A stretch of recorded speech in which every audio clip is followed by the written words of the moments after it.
Here's the rewritten presentation script in natural, fluent American English. It keeps every key point, study, example, biological detail, evolutionary insight, research paradox, and the four-layer reversal exactly as in the original, without adding or removing major content. I've only made it more coherent.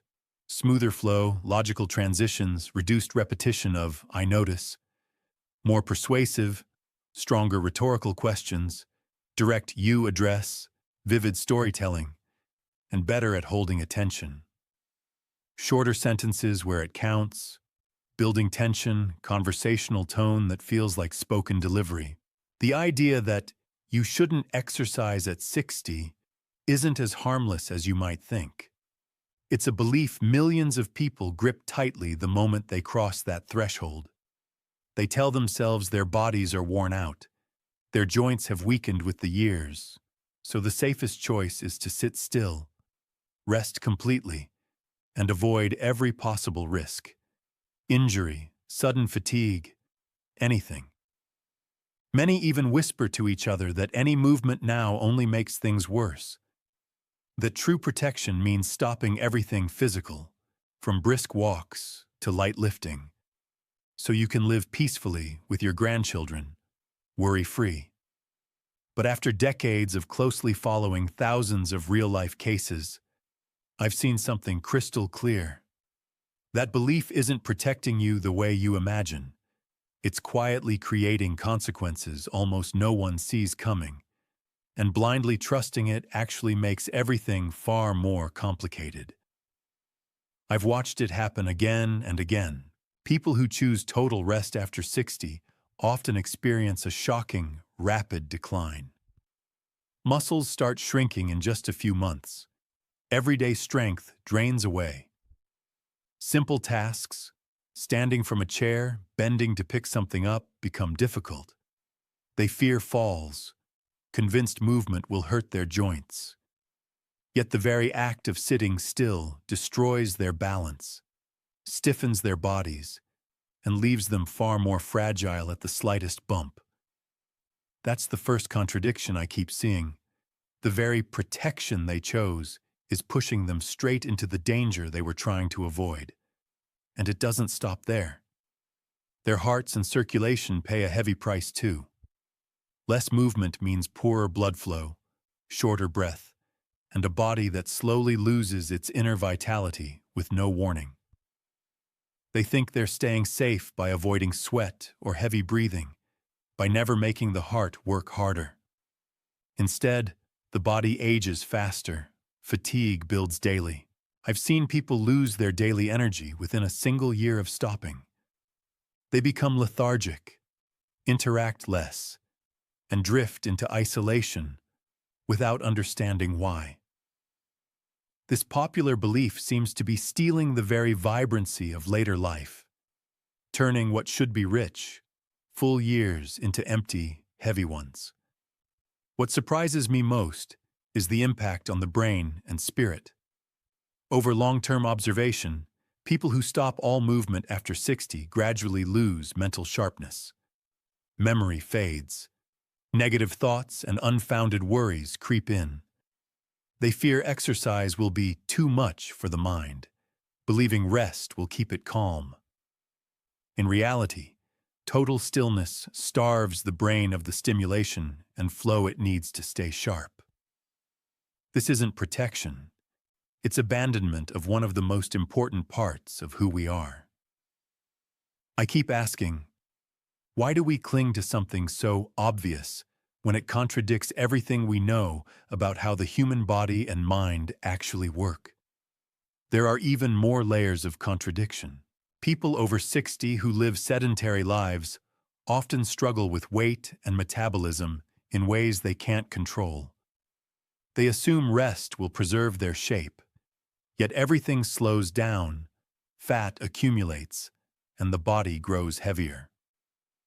They lose the ability to care for themselves sooner than expected, depend more on others, and that dependency breeds helplessness and loss of purpose. Meanwhile, people the same age who keep moving, even lightly, stay stronger, more flexible, mentally sharper. The difference isn't luck. It makes me question the so-called common wisdom even more deeply. Have you ever wondered why some 70 and 80-year-olds stay energetic, laughing, and engaged, while others the same age sit still and weaken day by day? From everything I've observed, the difference comes down to how they approach movement. But the old belief causes many to miss it entirely. They think they're doing the right thing, protecting themselves, while their bodies pay the price every single day. It doesn't just affect the physical, it seeps into the mind, making them feel older, purposeless, and life unbearably monotonous. I've seen the confusion on their faces when they finally realize that rest never thanked them. It quietly took everything that was left. Of course, not every case is the same. Some people have specific medical conditions that complicate things. Even then, stopping completely doesn't seem to be the solution they believe it is. The human body appears designed to move at every stage of life. At 60, stopping suddenly is like turning off an engine that has run for decades. That creates a huge, curious gap. If the belief you shouldn't exercise at 60 isn't the perfect answer, and may even do more harm than good, what's really happening inside our bodies? What hidden reactions are taking place? Why all these contradictions? From decades of following long-term data and observing older adults, I've seen a shocking paradox. The belief that you shouldn't exercise at 60 is being dismantled piece by the science itself.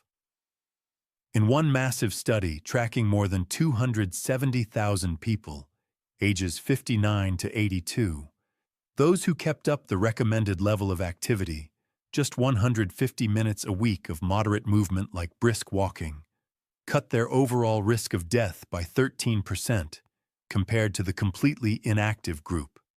When they doubled or tripled that time to 300 to 600 minutes, the drop in mortality rose to 26 to 31%, and cardiovascular death risk fell 28 to 38%.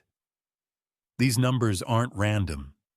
They've held steady across decades, from NIHAARP data to the latest meta-analyses. The contradiction is direct. The very people who trust total rest have dramatically higher mortality, even though they think they're protecting their bodies. Another layer hit me hard. A 2014 Northwestern study following thousands over 60 found that every extra hour of sitting per day, not heavy exercise, just sitting, raised disability risk by 50%, completely independent of workout levels. Two 65-year-old women with the same health profile. One sits 12 hours a day, the other 13. The second has a 50% higher chance of losing the ability to care for herself. I've seen this cycle in the long-term data.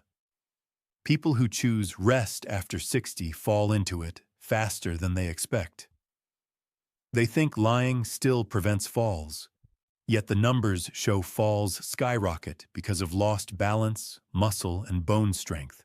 A 2020 meta-analysis in the Scandinavian Journal of Medicine and Science in Sports summed up dozens of studies.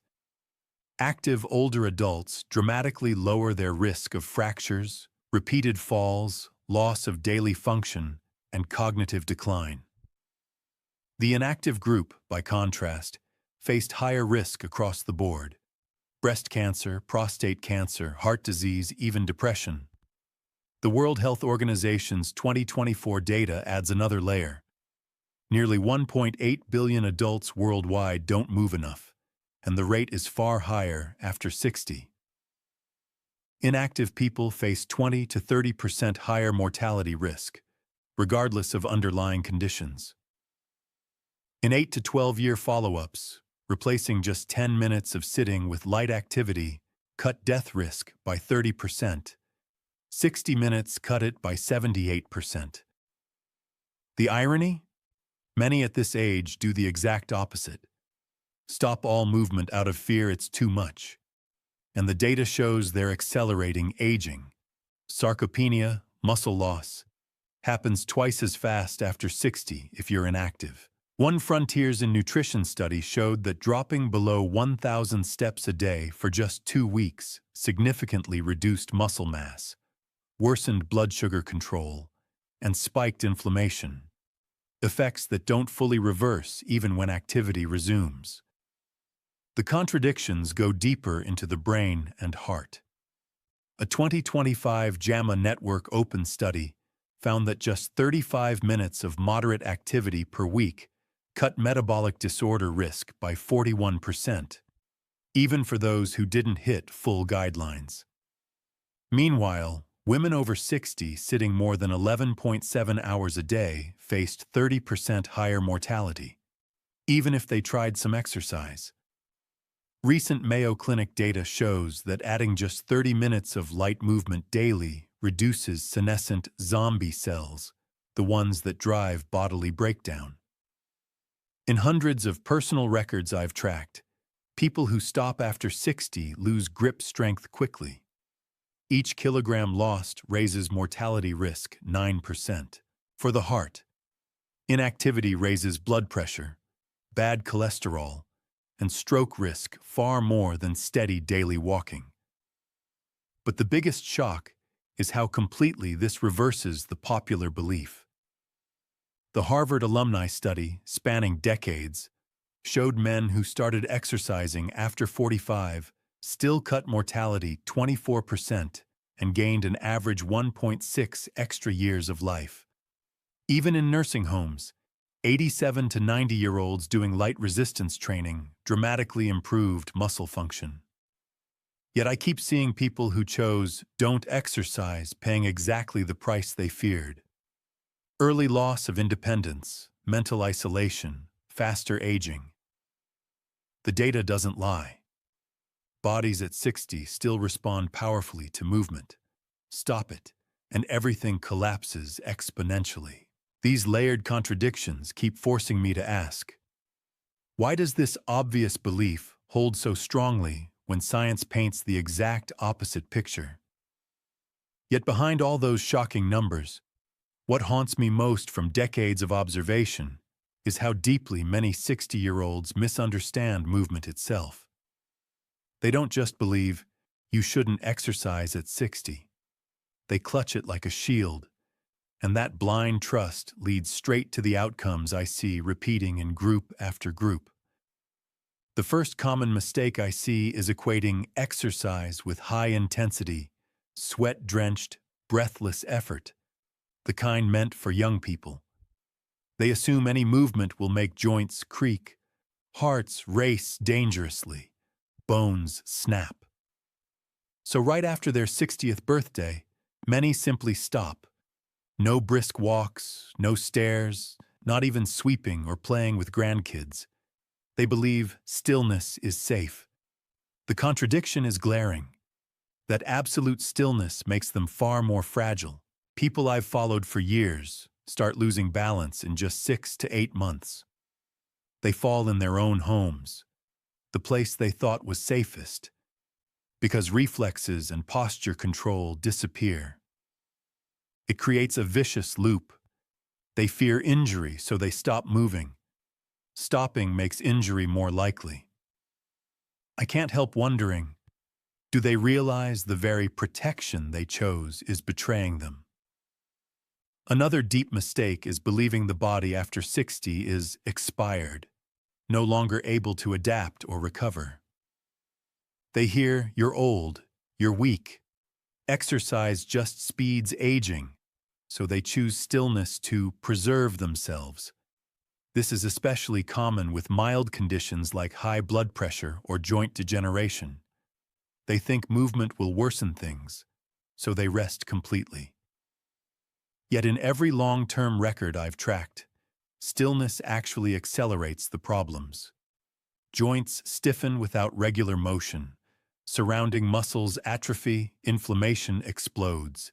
Standing, using the bathroom, even dressing becomes harder. Dependency on family grows. and with it comes a crushing sense of worthlessness.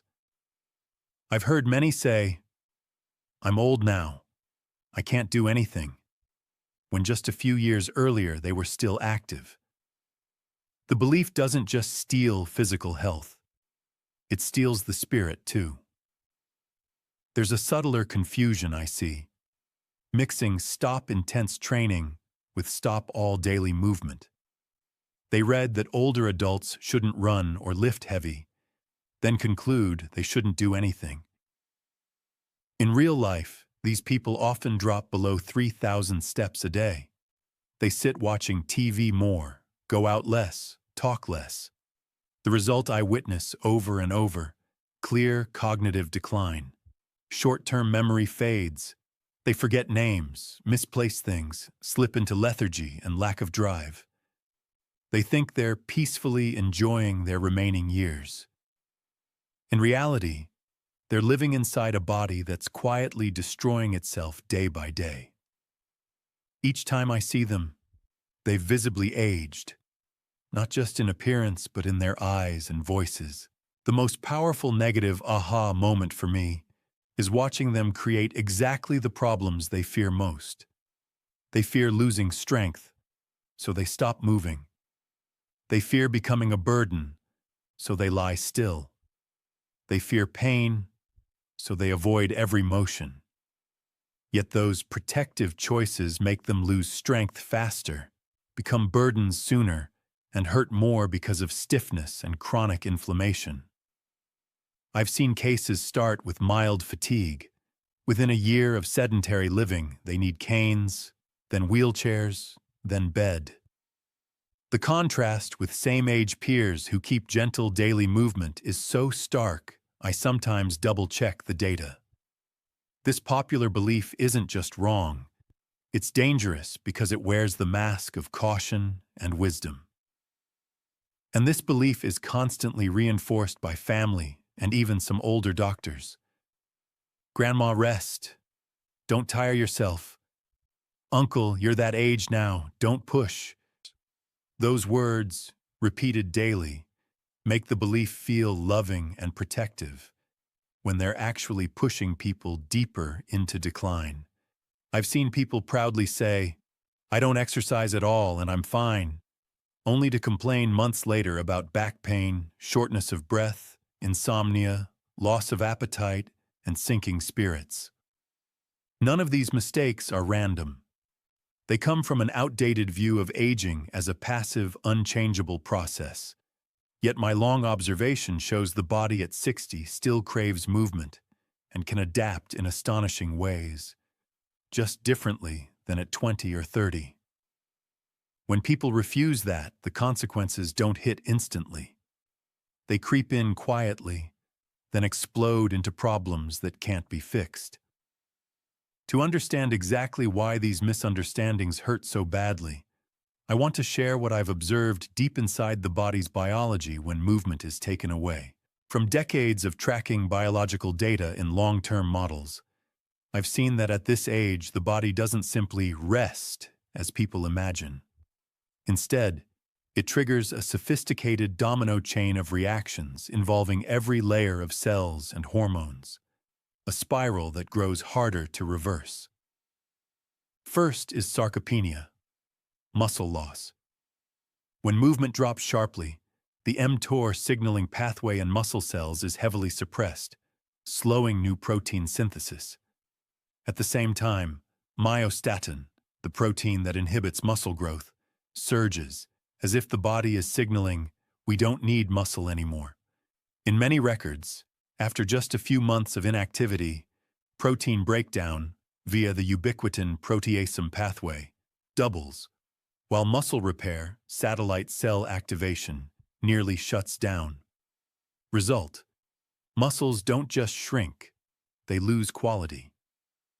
Fast twitch fibers disappear faster, contraction power weakens. The contradiction I keep questioning: why does the body sabotage the very system that lets it move, as if preparing for a world without motion? But that's only the surface. Deeper still are hormonal shifts that stop me cold every time I analyze the data. Natural age-related drops in testosterone, men, and estrogen, women, accelerate dramatically when movement stops, because the muscles no longer provide the stimulus. IGF-1, the growth factor for muscle and bone, plummets, while cortisol, stress hormone, stays chronically high. This imbalance creates an emergency energy-saving mode. The body prioritizes belly fat over muscle building and ramps up inflammation because cortisol weakens immune regulation. Growth hormone, GH, pulses weaken too, especially during deep sleep, slowing cell repair. I keep asking, why does the body choose saving when it desperately needs these very hormones to stay alive? Then comes inflammation, what I call inflammaging triggered early. Without movement, pro-inflammatory cytokines, IL-6, TNF-alpha, CRP, rise steadily. The NF-κB pathway in cell nuclei activates strongly, turning immune cells into non-stop inflammation factories. In the data, just 4 to 6 weeks of reduced steps raise chronic cytokine levels 30 to 50%, creating a mildly acidic environment around cells that impairs DNA repair and speeds cellular aging. The contradiction: the body thinks it's at peace, yet it's quietly inflamed, like a small fire that never goes out, damaging blood vessels, joints, and the brain. Many cases start with mild stiffness. This chronic inflammation spreads, making everything stiffer and more painful precisely because of the lack of movement. The mitochondria layer surprises me most. When energy demand from movement disappears, the PGC1 alpha gene is suppressed, reducing both the number and function of mitochondria. Reactive oxygen species, ROS, build up because antioxidant systems, SOD, glutathione, aren't fully activated. In muscle cell samples from inactive older adults, ATP production efficiency drops 20 to 40%, creating a vicious cycle. Lower energy leads to even less movement, leads to worse mitochondria. The subtle contradiction: the body needs movement to nourish its own power plants, yet stopping causes those plants to break down. Result: accumulating fatigue, slow recovery, whole body aging that accelerates in ways I never see in people who keep light daily movement. Bones and joints aren't spared. When mechanical loading drops, Wolff's Law, osteoblast activity, bone building, slows while osteoclasts, bone destroying, ramp up due to missing signals from muscle contraction. Parathyroid hormone and vitamin D metabolism worsen, density falls fast. The contradiction: people think stillness protects bones from impact. Yet the real threat is lack of loading, which makes bones brittle and easier to break.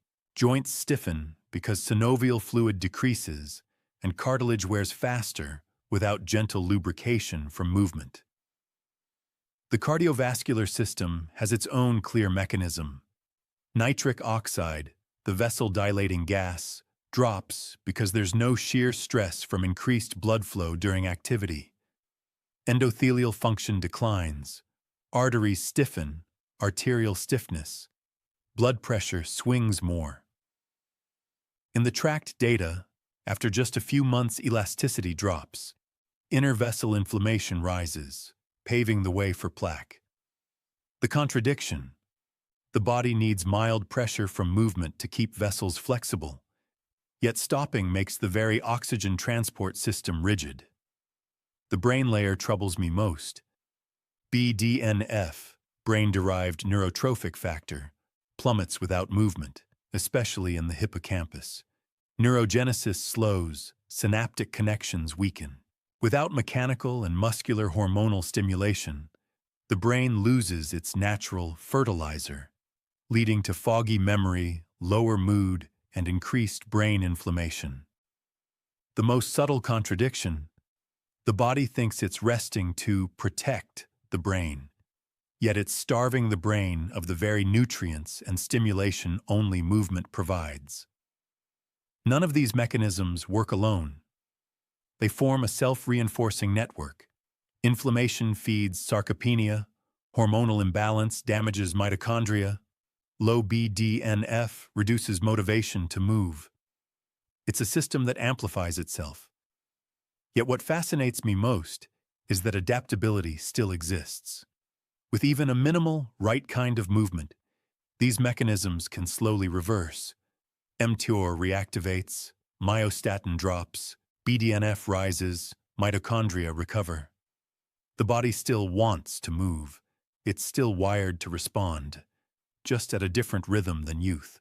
The contradiction between that deep biological need and the way we strip it away keeps me asking, why does the body react so powerfully when we remove something it evolved over millions of years to depend on?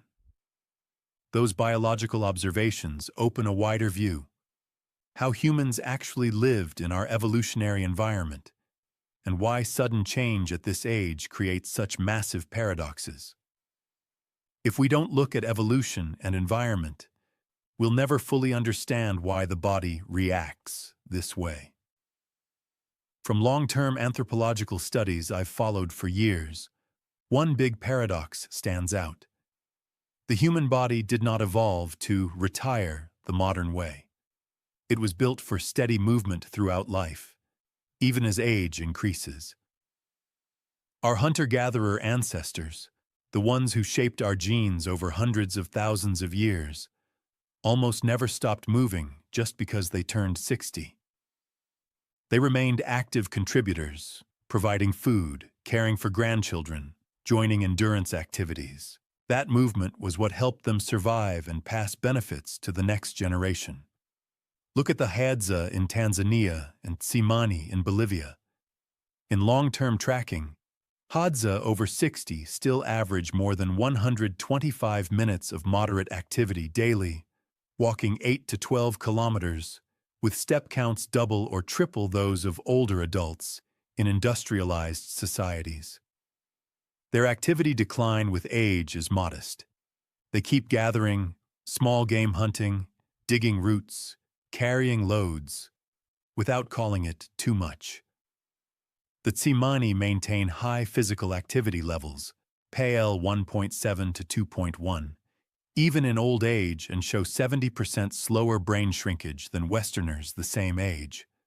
The subtle contradiction: our genes are still those of our ancestors, selected for daily movement. Yet modern life creates a massive evolutionary mismatch. We sit in cars and offices, retire suddenly, and think stillness is good, while our ancestors had no concept of complete rest after 60. They moved for survival, and that movement kept hearts, brains, and hormones balanced naturally. The active grandparent hypothesis I've followed makes this even clearer. Humans live long past reproductive age not by accident, but because grandparents needed to stay strong and active enough to hunt, gather, and supply hundreds to thousands of calories daily for their grandchildren. Postmenopausal Hadza women gather 20% more than young mothers, carry loads, dig, care for grandkids, and that activity keeps them healthy long-term. Grandparents didn't just pass wisdom, they passed energy through movement. This is the exact opposite of modern thinking. We see 60 as time to rest and protect, while evolution selected for grandparents who kept moving to support the next generation. Stop suddenly, and the body loses not only mechanical stimulus, but its deepest evolutionary purpose. And that's why I see so many older adults spiral into chronic inflammation, muscle loss, and brain shrinkage faster, precisely because modern life has cut that link. Circadian rhythms are thrown off hard in our urbanized environment too. Ancestors lived by natural day-night cycles. Wake at sunrise, move in sunlight, rest at dark. Daily movement was a powerful Zeitgeber that synchronized the internal clock. cortisol in the morning, melatonin at night, regulating BDNF, IGF-1, nitric oxide perfectly. In modern life, we sit more, get artificial light at night, eat out of rhythm, and stop moving after 60, all creating misalignment that I see accelerates aging. Inactive older adults lose deep sleep. Hormones go haywire. Inflammation rises from missing muscular signals. I keep wondering, why do we think total rest fits our biology when gentle movement in natural sunlight was what our ancestors used to keep the body clock running smoothly for life? The contrast is stark in blue zones, places where people live longest. Okinawa, Sardinia, Nicoya. Elders don't do gym workouts or marathons, but they move naturally every day. Gardening, walking to market, herding goats up hills, sweeping the house. They don't stop because of old age. Movement stays part of life, and the result is sharp brains, strong hearts, and alert minds into their 90s and hundreds. The biggest contradiction, our evolutionary environment, 10,000 to 18,000 steps daily for life, has been replaced by sofas, cars, elevators, and a quiet retirement culture. Our genes still expect steady movement to trigger repair mechanisms, yet modern life forces the body into emergency energy-saving mode, earlier than designed. That mismatch accelerates everything I've seen biologically. Sarcopenia, inflammaging, brain shrinkage. These long observations make one thing clear. The belief you shouldn't exercise at 60 is wrong, not just biologically, but evolutionarily. Our bodies were designed to move for life, not stop at an artificial age. Modern life created a dangerous illusion. Stillness is safe, rest is wise. Yet that very stillness severs the link to our own evolutionary history. The difference between older adults who keep gentle daily movement, walking, gardening, playing with grandchildren, and those who choose total inactivity is enormous. The movers stay not only physically healthier, but mentally sharper, because their environment and rhythms stay closer to our evolutionary design. Those evolutionary and environmental insights help me see one of the most confusing parts of my research: the intense contradictions between scientific studies on movement after 60. The data seems to say two completely opposite things, and those paradoxes have made me pause for a very long time. On one side, some studies strongly warn about risks of activity in older adults.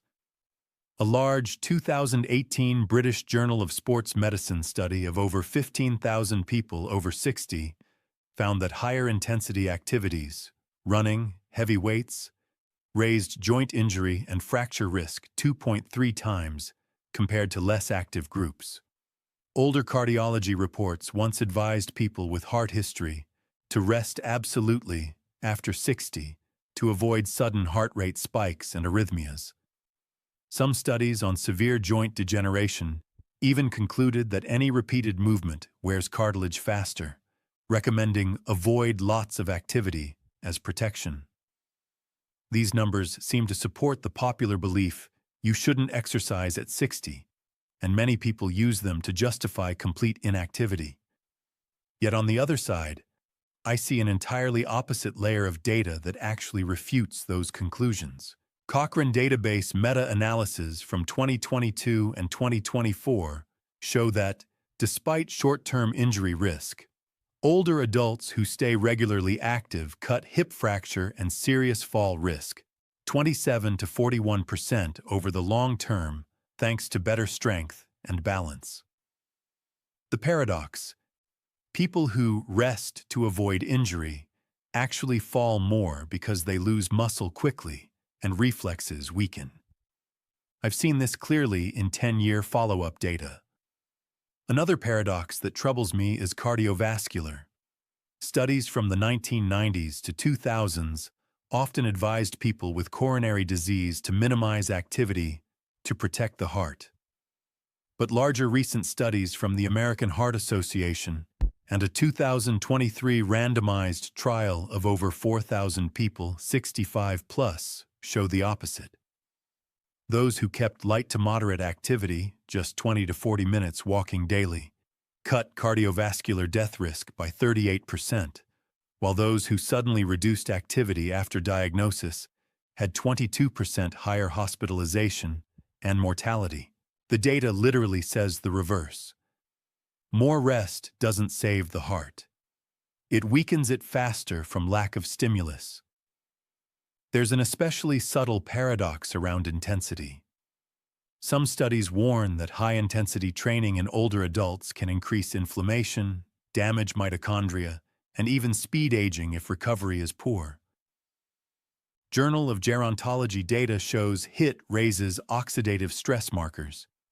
Yet long-term studies show that doing nothing causes far worse oxidative stress and chronic inflammation.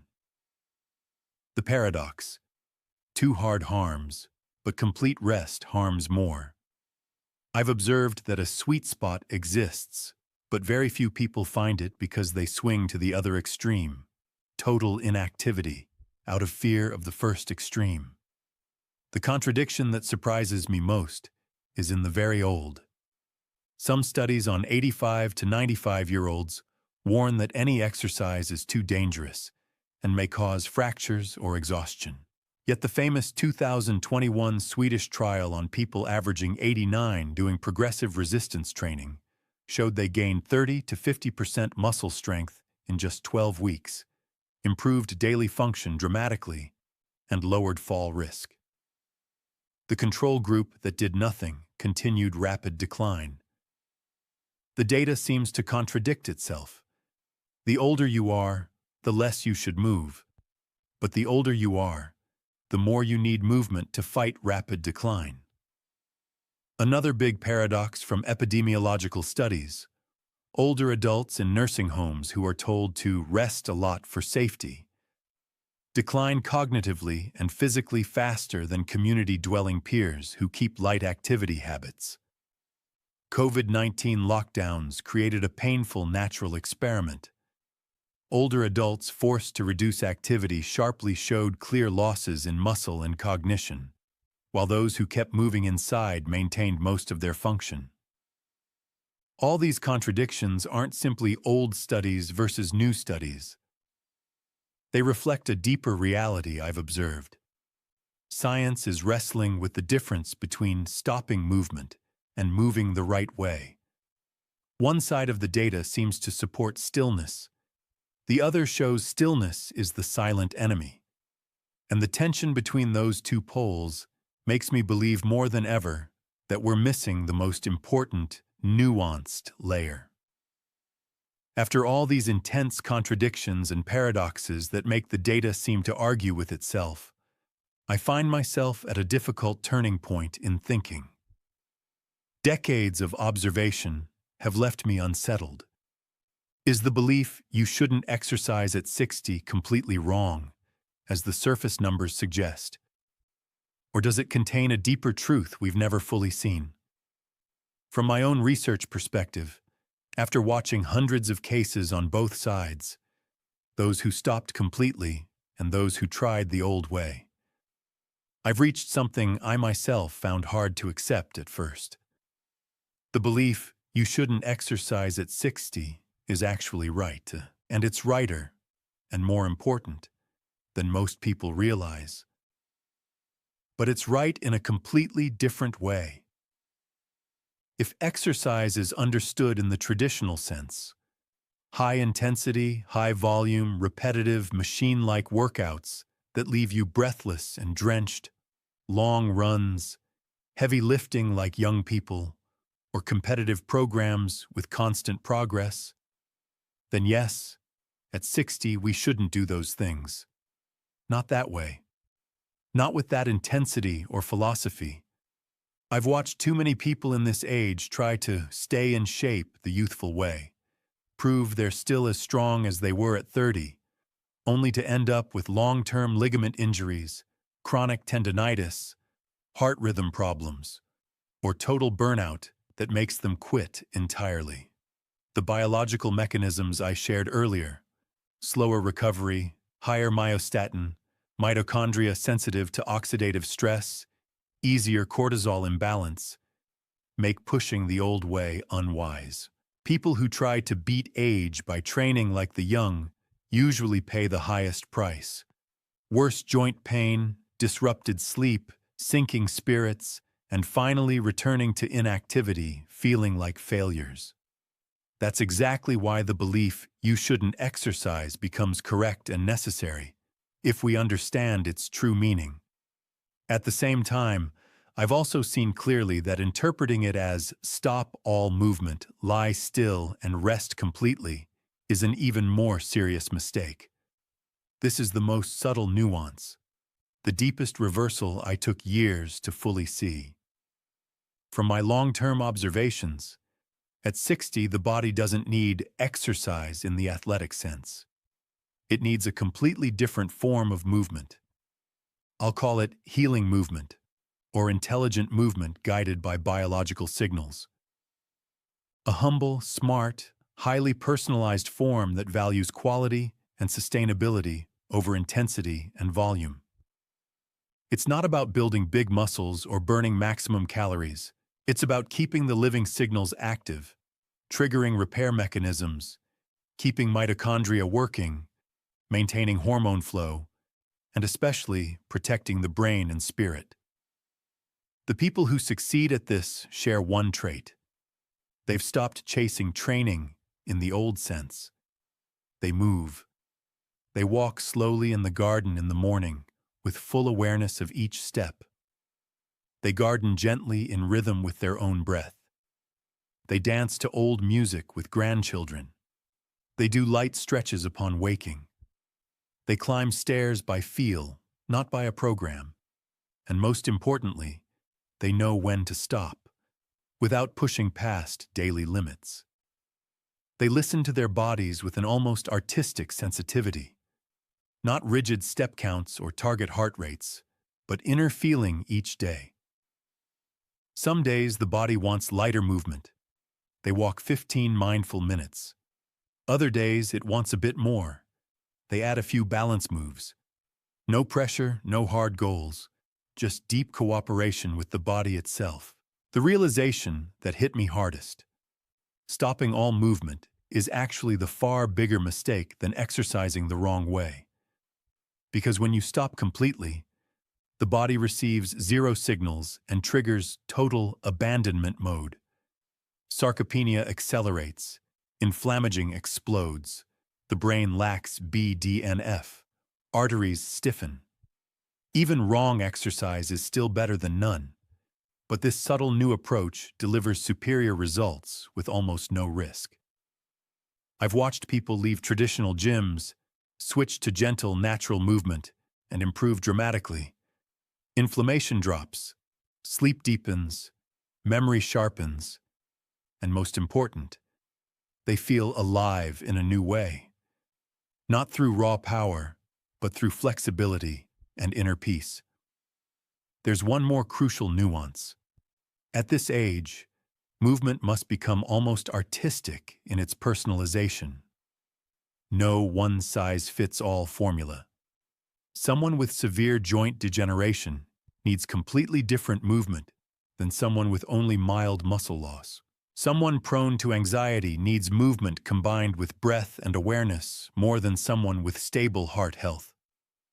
The people I've followed long-term who get the best results are exactly those who respect these differences.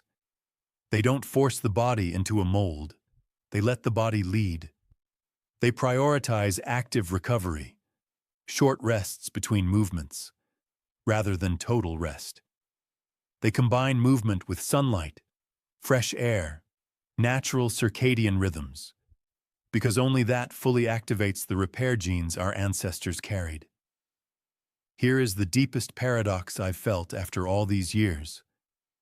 You shouldn't exercise is correct, because it protects us from damaging the body in unnecessary anti-biological ways. But you must not stop moving is even more correct, Because only the right kind of movement truly keeps us alive, not just existing. I've seen too many people choose one extreme and pay for it. The first extreme, old-style hard training, usually ends in injury and quitting in disappointment. The second extreme, total stop, leads to silent daily decline they don't even notice. The true path isn't either extreme. It lies in a narrow, subtle space that demands high sensitivity, humble but consistent movement, aware but never forced, strong enough to flip the repair switches, but gentle enough to avoid accumulated damage. After traveling through all the layers, from shocking data, common mistakes, biological mechanisms, evolutionary view, to research paradoxes, I've reached my strongest personal conclusion. The belief you shouldn't exercise at 60 is not completely wrong. It's only wrong when we understand it crudely and extremely. When we understand it correctly, it becomes the deepest reminder. Your body has changed, and the way you relate to it must change too, more subtly, more humbly, and with more respect than ever. Age 60 is not the time to stop. It's also not the time to try to become an athlete again. It's the time to enter an entirely new relationship with movement, a humble, listening, sustainable one. And only when we grasp that nuance do we truly honor both sides of the truth. Correct in letting go of the old way, and vitally important in embracing the new one. After going through these 4 profound layers of reversal, from the initial shock when the obvious belief was shattered, to the common misunderstandings that troubled me, to the biological mechanisms that revealed the self-destructive spiral, the evolutionary view that showed the huge mismatch with modern life, to the research paradoxes that made the data seem to contradict itself. I've changed how I see this subject in a way I can never go back from. All my personal observations over decades, through hundreds of records, through countless pauses in front of these layered contradictions, have led me to a synthesis I myself found hard to accept at first. The belief you shouldn't exercise at 60 is not only still correct, it's correct in a deeper and more important way than anything I once thought. Layer 1, the initial shock when I said the belief isn't as good as you think, opened a surprising journey. It wasn't empty denial. It was a wake-up call about an illusion quietly stealing vitality from so many people. Layer 2, when I pointed out the common misunderstandings and the consequences that protection through stillness actually brings, showed me the mistake isn't in believing, but in believing too extremely and crudely. People stop all movement out of fear of injury, overexertion, faster aging. Then that very stopping accelerates sarcopenia, inflammaging, brain shrinkage, and loss of independence in ways that can't be reversed. I've witnessed it too many times, and each time it forces me to ask, why do we choose the safe path that leads to real danger? Layer 3, when biology and evolution opened up, showed me the body was never designed for sudden retirement. Mitochondria need mechanical signals, hormones need movement for balance, repair genes need ancestral circadian rhythms. Blue zones prove natural daily movement is the key to longevity. The research paradoxes in the next layer raise the tension even higher. Data warns of injury if you push hard, yet other data shows total inactivity is far more dangerous. All those contradictions weren't meant to reject the old belief. They were leading us to the deepest reversal. Layer 4. And here, after flipping through all 4 layers, I've reached my strongest personal view. The belief you shouldn't exercise at 60 is still right, and right in an extremely important way. Right in the sense that we shouldn't, and actually can't, keep training the old way, the youthful way, the forced way, the numbers-driven way, the competitive way. The body has changed. Recovery is slower. Myostatin is higher. Cortisol is easier to lose control of. Mitochondria are more sensitive to stress. Trying to keep the old training style doesn't just fail to help. It pushes us into injury, burnout, and disappointment. I've seen too many people try to prove they're still young and quit in pain. They are living proof that the belief deserves respect. But at the same time, it's right in a completely different way. We are not allowed to stop moving. We are not allowed to translate shouldn't exercise into lie still. Because when movement stops entirely, the body receives no living signals and triggers full abandonment mode. Sarcopenia doubles in speed. Chronic inflammation explodes. The brain lacks BDNF. Arteries stiffen. Every evolutionary mechanism our ancestors carried for millions of years shuts down. The belief is correct when it reminds us we must change, must become humble, must listen. It's wrong when it's misunderstood as total stop. And the space between those two, the healing movement, the intelligent movement, the humble movement guided by the body's signals every day, is where the real power lies. After this entire journey, my personal view has become clearer and more deeply felt than ever. Age 60 is not the time to stop, nor the time to try to become an athlete. It is the time to change your relationship with movement most profoundly. From training to moving with your body, from forcing to cooperating, from measuring to feeling. The people I've followed longest who made the biggest difference are exactly those who made this shift. They walk slowly but mindfully, garden in rhythm with their breath, stretch gently upon waking, dance with grandchildren without any program. They know when to stop. They respect that every day is different. And they are the ones who keep their vitality, sharpness, and independence longest. All these layers of reversal don't lead to a simple conclusion. They lead to a truth full of nuance. The old belief is still right, but only when we understand it the new way. Wrong when understood crudely. Right when understood subtly.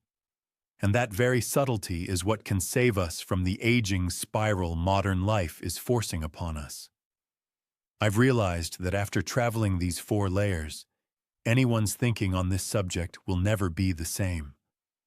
We can no longer casually believe in complete rest.